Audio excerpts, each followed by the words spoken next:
A lot of times we get caught up in the information.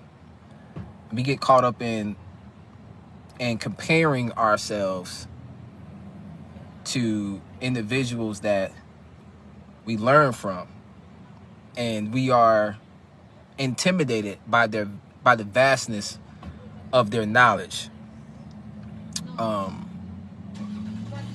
which is greatly earned. It's earned because they put in the work in order to obtain the information that they have, so they can convey it to you and give it to you, so you can take it and, so to speak, kind of play it forward to others. So for me, that's the path that I'm on right now. You know, I've learned so much from the individuals who have dedicated their lives to this work of self-knowledge, self-understanding, and so forth.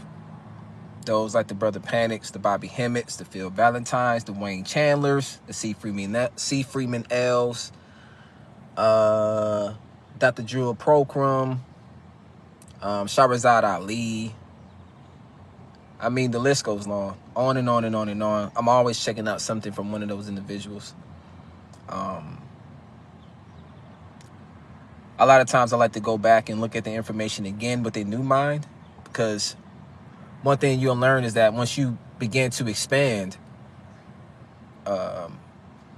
you will start to see things with a newer mind, and you will have to go back and listen to things again to gain a brand new perspective.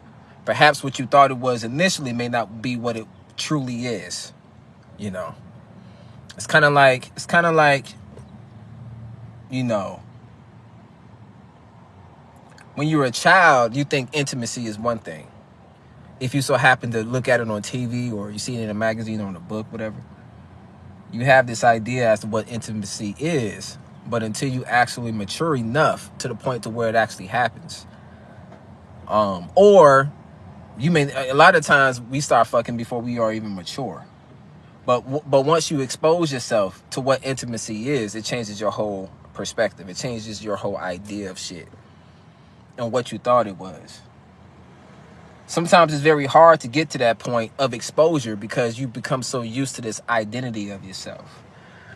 You know, I used to be one of those guys that prided himself on not being a smoker, not being a drinker, not being a cursor, really clean cut. Just this identity that I built for myself so I can remain safe. You know, didn't want to really ruffle any feathers. Didn't really want to create any enemies. You understand? Just want to be nice to everybody. Want to be nice, want to fit in. You dig? Don't want to hurt no feelings.